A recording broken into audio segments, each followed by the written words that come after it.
Welcome to the New Books Network.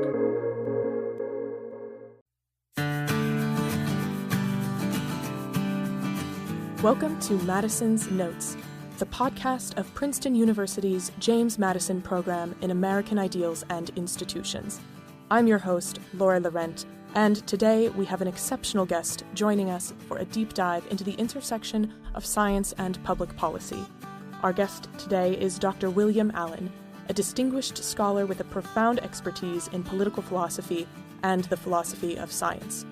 Dr. Allen has written extensively on the ethical and philosophical dimensions of science, and in his thought-provoking essay, In Defense of Bad Science, challenged us to reconsider how we view scientific inquiry and its relationship with public policy. So get ready for an enlightening conversation that will provide valuable perspectives on the dynamic interplay between science, public policy, and even explore realms of self-knowledge. Now, for a quick disclaimer, we experienced a technical difficulty with Dr. Allen's audio quality when recording. However, we've done our best to make it as clear as possible. We decided it was a valuable enough conversation to present to you, albeit with a slight distortion, rather than re-record, because as you will hear from Dr. Allen himself, there are no two of the same conversation. Thank you for your understanding. Dr. Allen, thank you so much for coming on the show today. I'm really looking forward to our conversation regarding science and politics and the role of science in legislation. You've had a really wonderful academic career going over so many wonderful ideas that it's really a pleasure to have you on the show today. So it's really a pleasure to join with you, and I welcome you to the James Madison program. Thank you. Well, to start off with, I'm familiar that you attend this conference titled the Conference on Science, Statistics, and Public Policy in the UK, and you've submitted writings for them over the years, and I just want to give our listeners a little bit of background as far as what is this conference for, who is it for, and how did you become one of the attendees? Well, great questions all. I'll start at the back. How did I become one of the attendees? The conference has an organizer, a well-known statistician from Queen's University in Kingston, Ontario, Agnes Hertzberg, who reached out to me and who said she had seen something from me or about me in Science magazine and wondered if I'd want to join the conference. And this occurred somewhere in around 1998-99 or 99-2000. She described the conference as a gathering of people who came from diverse scientific areas and who gathered in order to talk together about the character of their work and its implications for public policy in particular. It sounded to me of great interest, so I agreed to travel to England and join with them. And as a consequence, I've been with them every single year since then, with a few exceptions when for various reasons I couldn't make the trip, but still nevertheless usually contributed something in writing. So we represent all imaginable fields, but I think you would say probably predominantly the fields of social sciences, physics, mathematics, medicine, biology, and some economics to be sure, but that's included in social sciences, and a few other such fields. And the people come from the UK, Canada, the United States, the Caribbean, Africa, and some of the countries, particularly in Northern Europe, but also a few people that come out of France and Germany and Italy. That sounds like an incredible global community to be a part of. How has this benefited your thought life and your academic research? Well, of course, I've spent a fair amount of time writing for them, and that work has certainly figured in my continuing work at various research projects. What it means is, of course, it has been to me an opportunity on a small scale to showcase some of the consequences of work that I did in greater depth in areas of study. So the conference is a conference that gets us to present our work, so to speak. It is not a conference for original research. And therefore, what I've been able to do is to trot out, in a manner of speaking, some public presentation of the ideas and implications of the work I've done in a vast array of fields over the course of my career.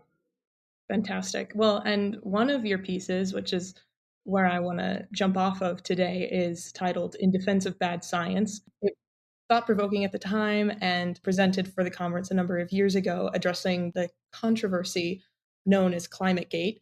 The incident involved a leak of emails between researchers revealing an intention to omit certain data from published research. And while the specific controversy has since unfolded and been studied extensively, it's not the specific situation I want to discuss today, but rather the piece that addresses this, I believe, continues to extend important reflection in regards to how we orient ourselves to scientific knowledge and how it plays in the world of public policy. So, can you give us just a brief overview of the key arguments in your essay and why you felt like it was important for you to write this at the time?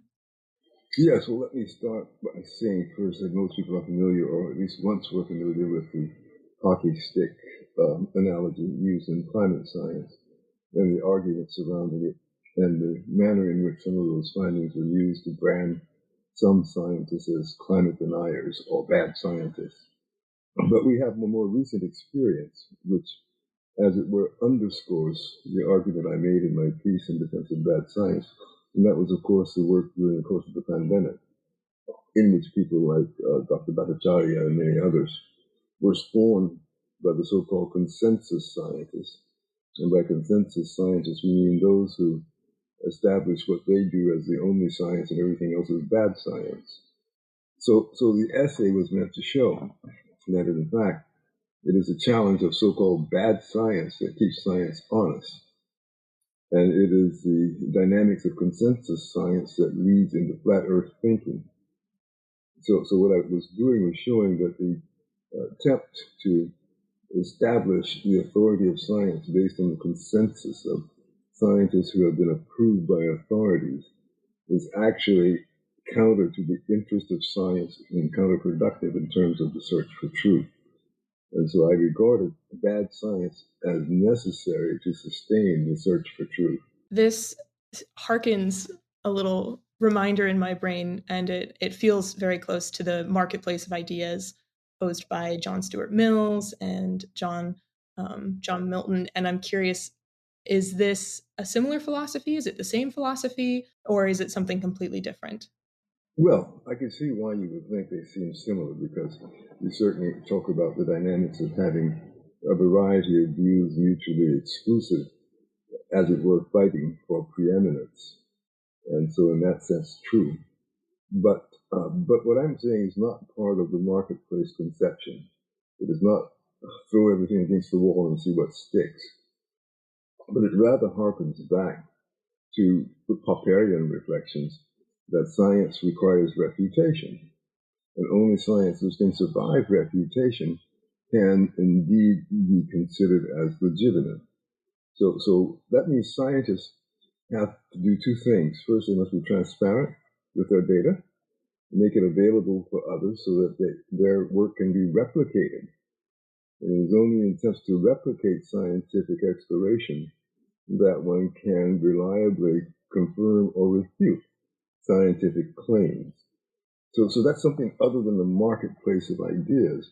That is saying it is the very soul of science itself to be open to refutation for the sake of science, for the sake of building up the infrastructure of science, and considering infrastructure at this point as the structure of ideas that will support scientific conclusions.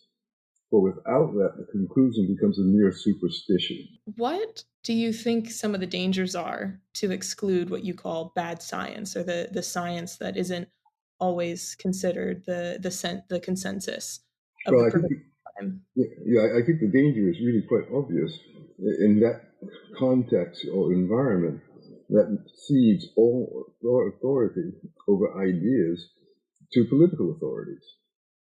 So one begins in the name of science and one calls it consensus.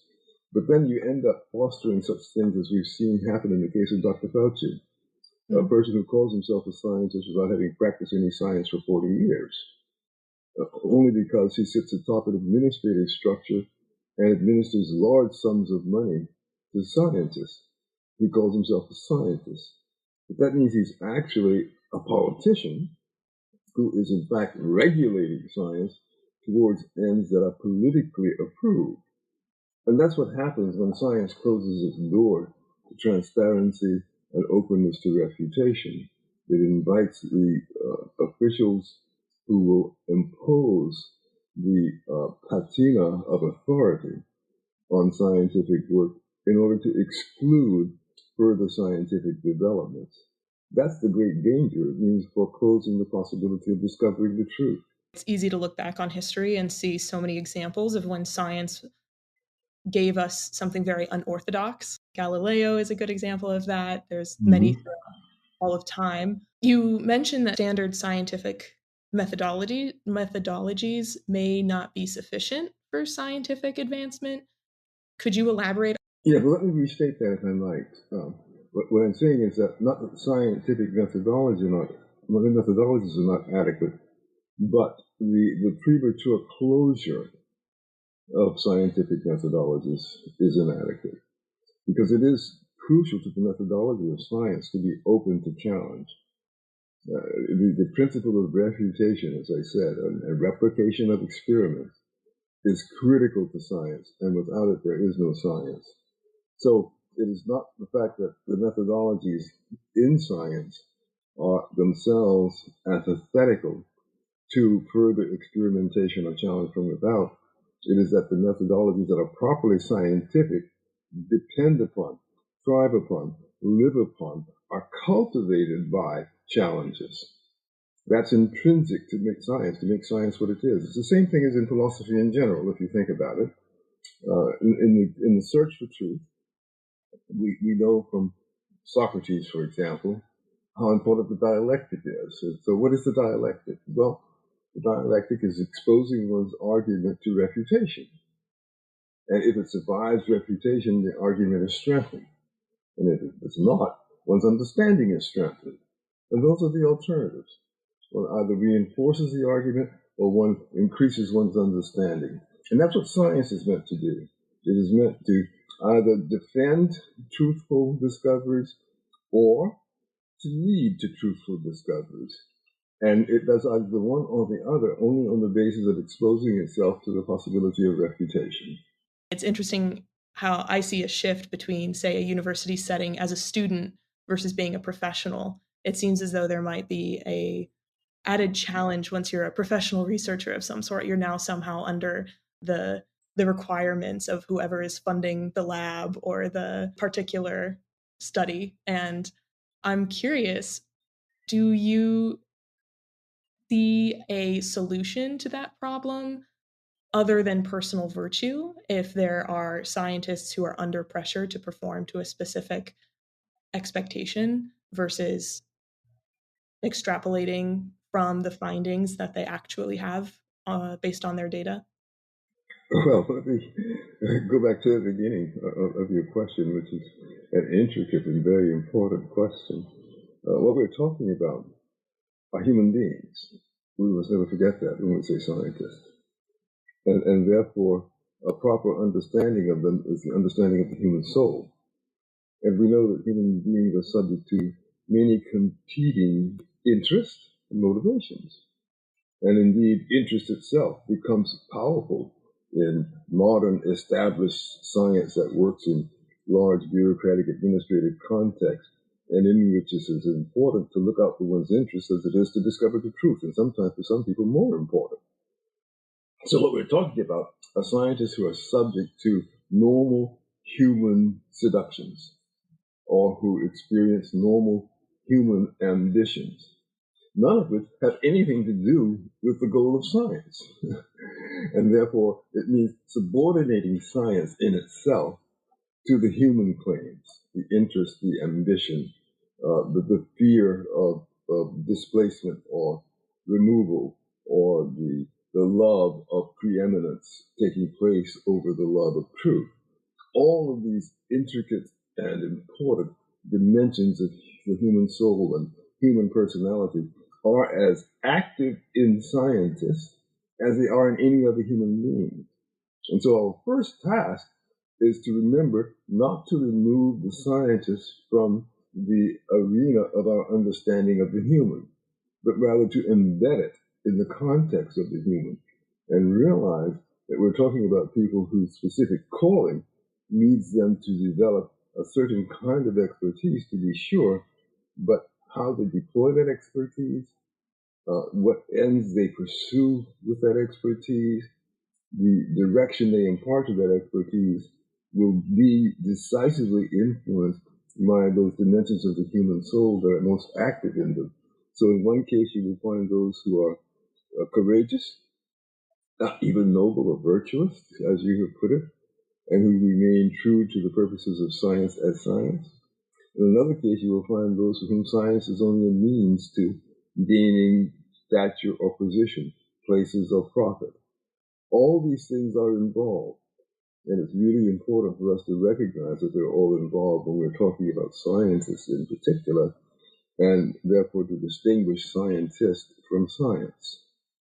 No, absolutely. Thank you for making that point, because I find that often in our cultural conversations around science, we forget that humans are still the inventor of these things, and we still are the ones interpreting the data, regardless of, or we're still the ones designing the tests to obtain the data, and we can't escape ourselves in that regard.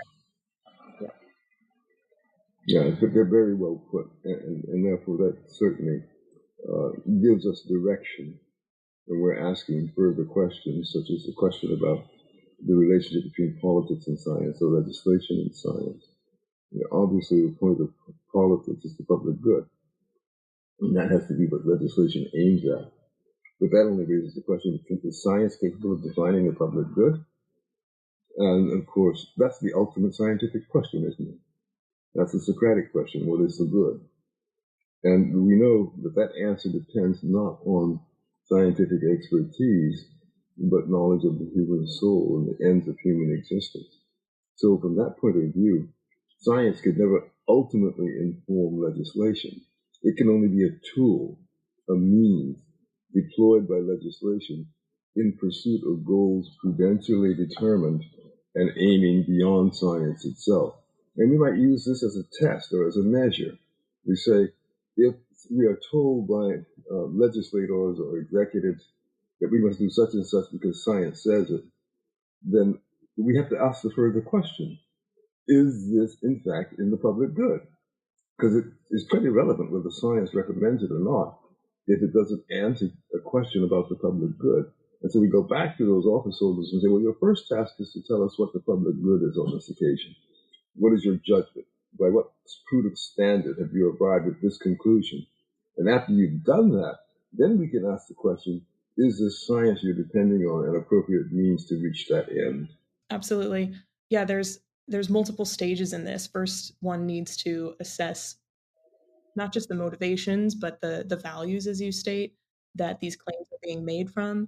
And then there's the assessment of the scientific inquiry itself of the tool to say, was this actually done with integrity? Is it repeatable? Is the data clean? All those things.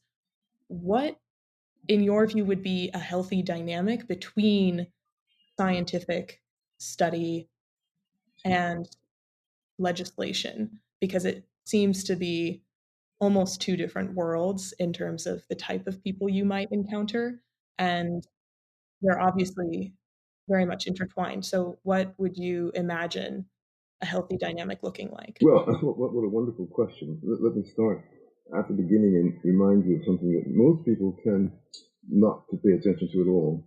Namely, science is really quite indifferent about the use made of it. And I say that meaning it quite specifically.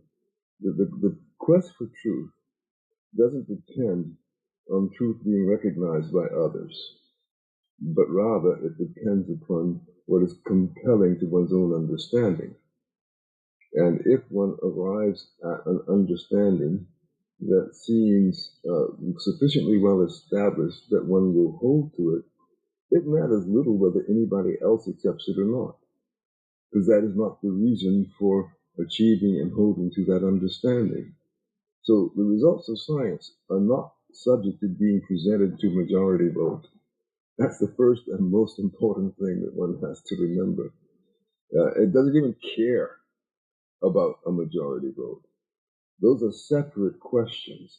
The questions of how people live together in community, how they formulate the notion of their character as a people, notions of the public good. Those are distinct questions. Science can usefully inform the understanding of those questions. I certainly would like, if somewhat modestly, to imagine that I contributed much work in that direction. But I do not pretend that what I have claimed to understand by the way of what is true is for that reason compulsory on the understanding of anyone else. And there's a good reason for that, right? Because every intellect, every understanding must acquire it for itself. It cannot borrow it from someone else. And if, therefore, someone, party A, has discovered a true response to question Z, party B cannot simply borrow party A's understanding, but must make the same journey that party A made. And party B must get to Z or Y or whatever completely on his or her own in order to say, I possess the truth, I understand the truth. So these dynamics you're talking about are twofold. They're, first of all, personal. It's a question of the intellect itself and whether one's intellect is sufficiently able to pursue questions to their ends. And that means, of course, into realms of considerable obscurity, to be perfectly frank with you. And then on the other side, there's the question of whether, as one conducts one's ordinary life, the life of prudent judgment, the practice of justice, of virtue, of generosity, liberality, all of those things that govern our interactions with our fellow human beings, whether in those arenas we depend on science, or whether in fact Aristotle wasn't correct when he said what we really depend upon in those cases is a true supposition of the end, not knowledge of the end, and that true supposition is rooted in habits, habits that have been developed, cultivated from our earliest ages, that incline us to prefer what is right and good to what is not right and good. And insofar as we do that, then our choices are going to be driven appropriately by the end of human nature itself. And that will be true even when we don't understand in a scientific way how to express what that nature is. And I don't by any means want to convey to you that it is impossible to convey a sense of the human end or the end of human nature. There's been a great deal of conversation for many, many millennia around that question, and we are sufficiently confident that we can approach that question with adequate confidence in our ability to identify what is appropriate to human nature, what its end is. But we have discovered in that process that those results are not the results of a scientific methodology. They are the results of an examination of the very terms of our existence and discourse. So we engage in philosophic reflection rather than scientific experimentation in order to arrive at our understanding of the human end.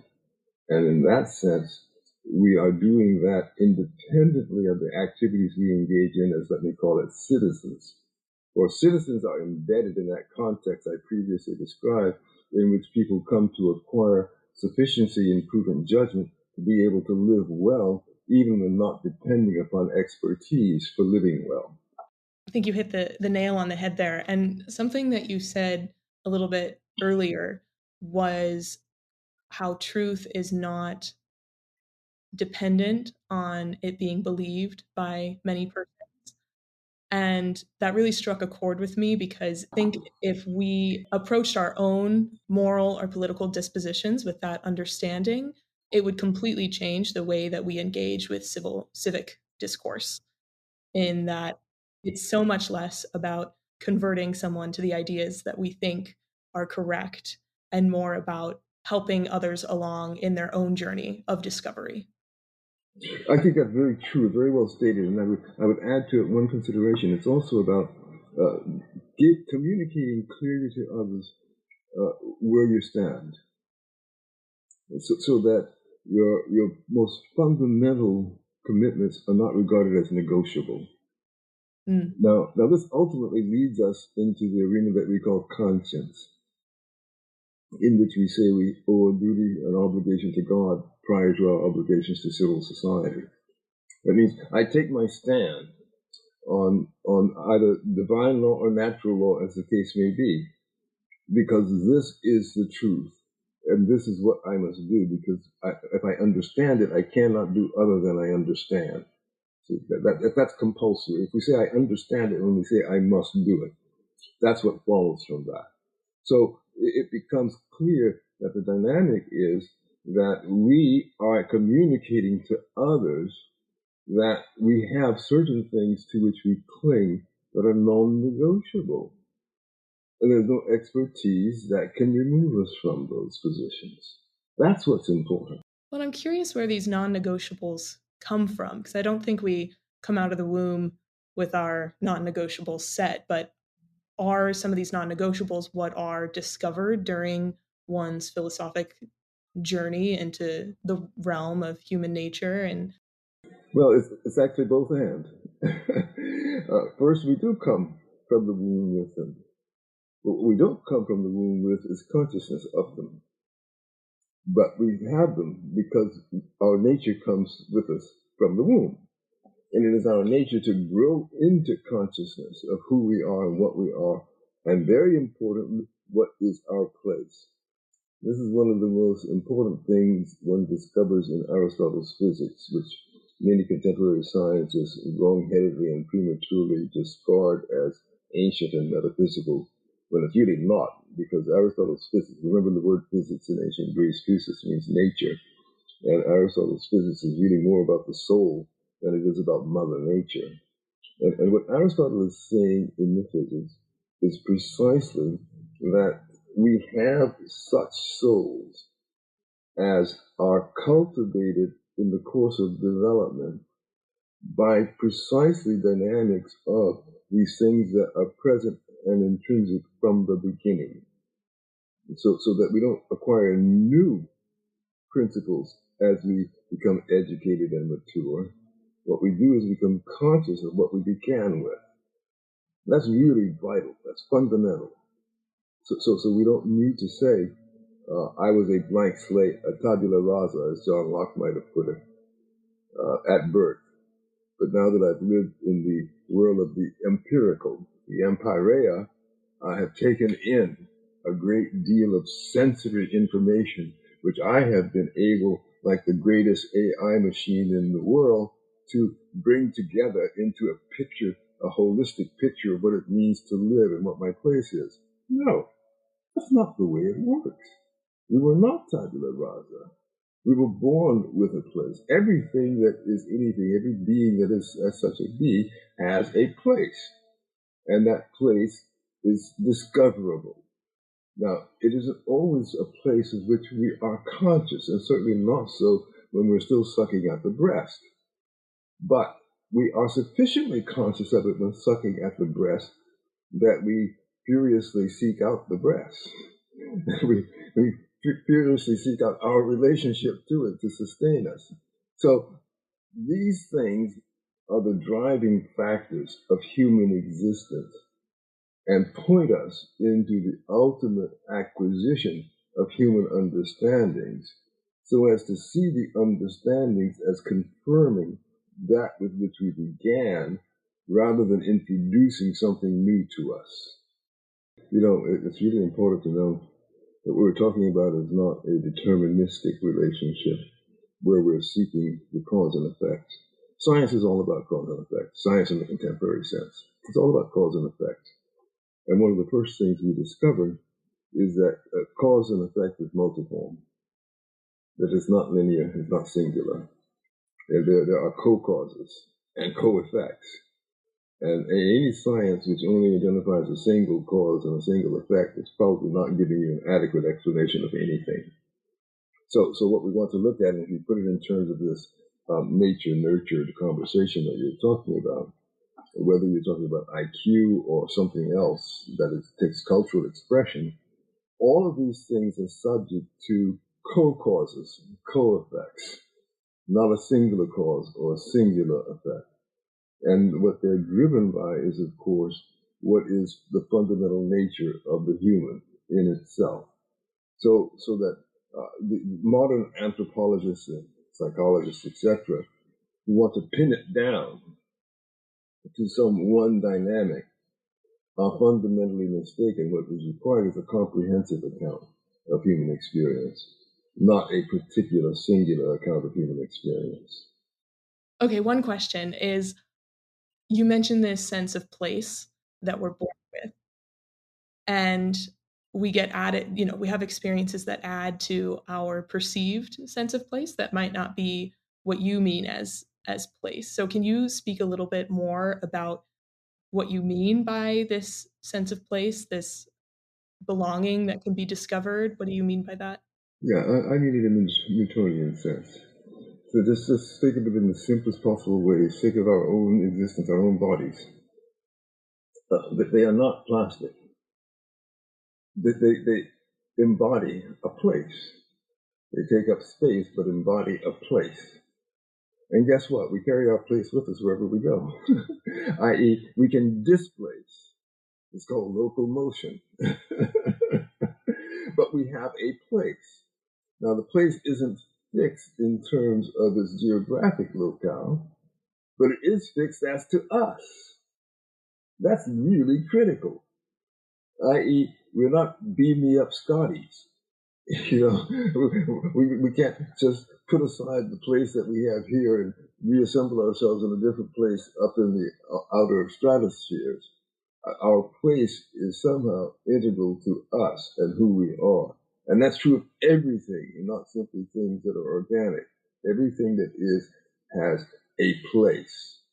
And so accounting for the place is very important in accounting for the thing. Accounting for the form it takes is very important in accounting for the thing. And so all I'm really suggesting to you when I refer to place, and this is just absolutely fundamental in Aristotle's physics, is that if we think about things from that perspective, everything has a place, then we begin our scientific explorations with recognition of the fact that nothing is ever out of place. But it's interesting that the stages of development we go through are not development of the place. The place, as it were, contains all the development. It is not itself developable. And so that's really important to understand. But one doesn't require to be conscious of it. One has it whether one is aware of it or not. That's the first and most important thing. It is not subjective, unless one wants to think that these Brownian dynamics that otherwise define our particular existences really will fly off in any direction at any moment and separate. Unless one thinks that, one must understand that one has a place. There's something that's confining these Brownian dynamics. And that's the place, the form of the being itself. It has nothing to do with being conscious of it. And in fact, we are prisoners of our places, is my point. We are not free to create them. We're not free to escape them. Well, and it seems as though this conversation naturally leads to one of human dignity, in that you don't have to be conscious of it to still have it and be deserving of it. Oh, yes, I think that's unquestionably the case. And that's why we say earlier, you'll remember in our conversation, that the important thing about science in terms of its dynamics with others is that it's always communicating. So we're communicating to others where we stand. That's really important. That is respect for human dignity, respect for humanity. That is recognizing the rational capacities of others, as well as their moral capacities. And so we must communicate to them where we stand, because they are capable of understanding where we stand in relation to themselves. That's how we show respect for human dignity. No, that really resonates with me, the necessity to have one's own internal world, not sorted, but communicable to an extent, and that self-reflection and self-knowledge facilitating the dignifying experiences of civic discourse, or any discourse for that matter. Yeah, very much so. We must absolutely communicate it. There's no such thing as, how do I want to put this? We've often heard the trope of the person who lives all alone in the forest and has no association with other human beings. Well, you might as well say that's not a human at that point, i.e., it is a human being, abstractly speaking, but if it has no relationship to other human beings, it's not a human. For being human means recognizing oneself in relation to other human beings. I'm curious, for any listener who hasn't maybe undergone the years and years of philosophical inquiry that you've been able to do, what are some questions you might pose for them to take little steps on this journey to understanding one's place? Well, as I do in my classrooms, I don't ever rely upon general questions. I prefer to direct questions to the soul in front of me. And what I tend to say is, what do you care about? Let's start there. What do you care about? And if you can tell me what you care about, then we can have a conversation about how it is you get from what you care about to what you want to understand. That's what I say. Mm-hmm. And that really reflects back to me what you said earlier about engaging in conversation without a need to convert somebody to your own idea. Mm-hmm. As I've been in some of your classes, they've been incredible. And something that always struck me was that there wasn't ever a rote answer. There wasn't ever an agenda to get through, quite mm-hmm. literally. And I think that presence of mind is something that I have greatly grown from in our dynamic, as well as something that I hope to share with others in their own journey. So circling back a little bit to our concepts of scientific inquiry and legislation, we've gone down a bit of a rabbit hole, which I love to do. It is a conversation of the two souls here, but once we know our place, which we won't know, it's an ongoing process, we've already established that, but once we have an idea of its location, in regards to scientific inquiry, how do we start to apply that to our own direction without undermining the work that we've already done to discover what our non-negotiables are? Well, these, of course, it's one foot in front of the other, right? Like any journey, it's all one step at a time. And so there's nothing to worry about in terms of rushing to the end, but just where to station one's foot for the next step. And that means if one begins to understand one's sense of place, then one also begins to understand that one has some responsibility to that place in relationship to other places. And so one moves oneself in the world. And one wants to move oneself in a way that is ennobling and not demeaning. And I think that's probably the first and most important thing one wants to bear in mind. And so one wants to reach out to others in such a way as to show regard for their sense of place, whether they have it or not. And they don't have to have it for you to respect it. And one wants to always position oneself in relation to that in such a way as to reaffirm one's own sense of place. So I think taking those things into account and realizing you're always taking one step at a time, you're not moving in great leaps and bounds, that the Superman metaphor is only a metaphor and not a description of how we live, is quite sufficient. I'm really curious, how did you, or not how, but when do you feel as though you came to these practices as they are habituated in terms of your meeting people with this presence of mind? That is not a question I can well answer. To be perfectly candid with you. I have been, throughout my entire life, something of a bookworm from the earliest ages. And I have been moved by the things that I have read and studied. And I have grown in understanding in a very gradual way. My first introduction to Aristotle occurred when I was 12, when I read De Partibus Animalis, and was fundamentally moved by that work, so much so that I thought I would become a physician because of the underlying focus on the parts of animals, anatomy and biology and all those things that were involved in the book. But it was also a mode of reasoning. It wasn't so much a calling or a career, but a mode of reasoning that captured my 12-year-old mind or intellect. And therefore, I think the process of growth in that began from those early years and continued very gradually throughout the balance of my career. Take things apart, put them back together. That's what it was all about. How many times did you have to take things apart? Too many. And there are many I took apart that I never got back together. That's good to know as a young philosopher. I'm already tired of taking things apart. So good to know it never ends.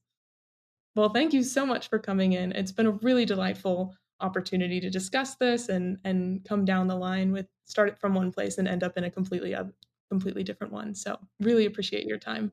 It's been a genuine pleasure, and again, I wish you well there.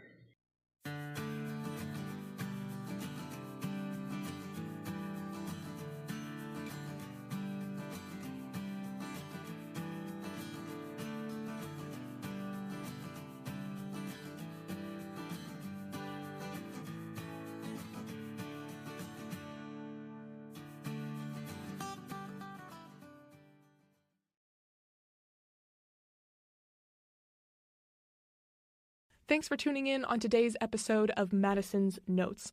I hope you enjoyed this conversation, and I'm curious what you think. So why don't you let me know in the comments, and while you're there, feel free to like and subscribe on all major podcast platforms. I'm Laura Laurent, and this has been Madison's Notes.